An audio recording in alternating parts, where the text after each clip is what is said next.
Hey guys, I'm Lucas and welcome to K-News 45 featuring Blue Origin's New Shepard. Yes, we will finally be able to see Blue Origin's rocket launch live. New Shepard is a rather small launch vehicle which consists of one stage with a single BE-3 engine. It has a thrust of 490 kN, which is roughly half a Merlin engine of the Falcon 9. However, the BE-3 burns hydrogen, making it more efficient, but the whole rocket also bigger due to hydrogen's low density. On top of the booster sits the capsule, which features the largest window area ever used in the vacuum of space. The experimental launch is currently scheduled for today at 14:15 UTC and it will take place at Blue Origin's suborbital launch site in Texas, less than 100 km away from the border of Mexico. Once launched, New Shepard will go straight up and keep its acceleration rather low to decrease the g-forces on the capsule. A hard acceleration followed by a freefall could cause a rapid unscheduled disgorge. This is important because it shall in future carry tourists to space which cannot really train their bodies for extended periods of time like NASA's astronauts do. Unlike other rockets, New Shepard won't start to turn and will instead keep heading upwards, fighting against gravity.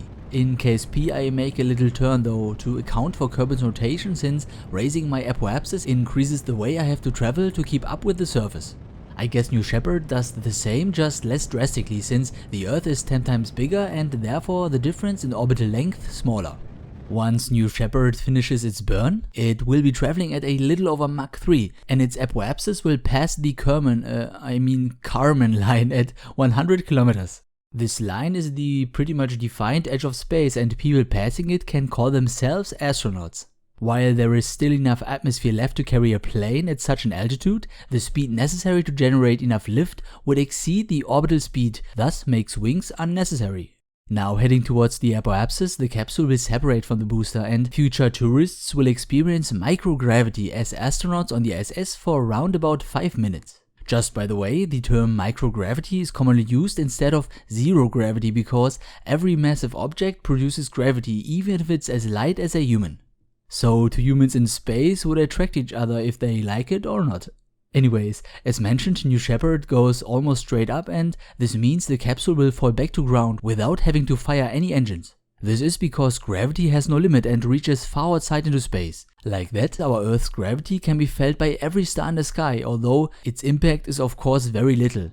Now, to stay in space like the ISS, a rocket has to gain horizontal speed to reach a stable orbit, which is Mach 22.5 or 7.7 km per second respectively.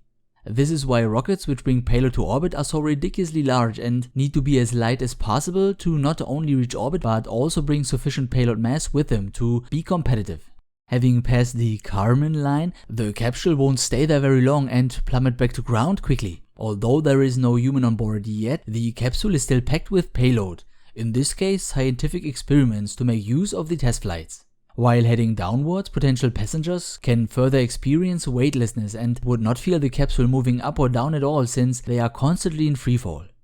Now the view in KSP is a little false since Kerbin is as mentioned 10 times smaller than Earth, so here how it could look like in reality. 100 km is quite high and although it's only 1/4 of the distance to the ISS, one could see the Gulf of Mexico and the US west coast far at the horizon. Both the capsule and the booster will next re-enter back into the atmosphere.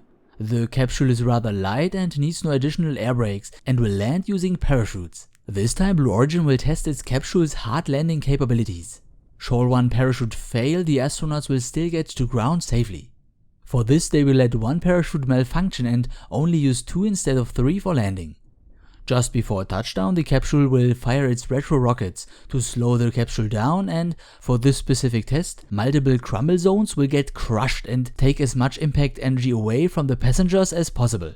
I'm not sure if the capsule could still be reused or refurbished after such an event, but that will hopefully not happen too often in the future. The booster will land vertically, similar to Falcon 9's booster stage. It will also perform a similar suicide burn to save fuel, but start to hover just above the ground to head for its correct position. This is possible because the BE-3 engine can be throttled down to 20% of thrust, which is quite a lot compared to others. I'm really looking forward to the livestream later on and you can find the link to it in the description. In the end, as usual, a quick shout out to my Patreon. Thanks for your support. Okay, that was K-News 45 about Blue Origin's New Shepard and I hope to see you in the next one if you like. Auf Wiedersehen and thank you for watching.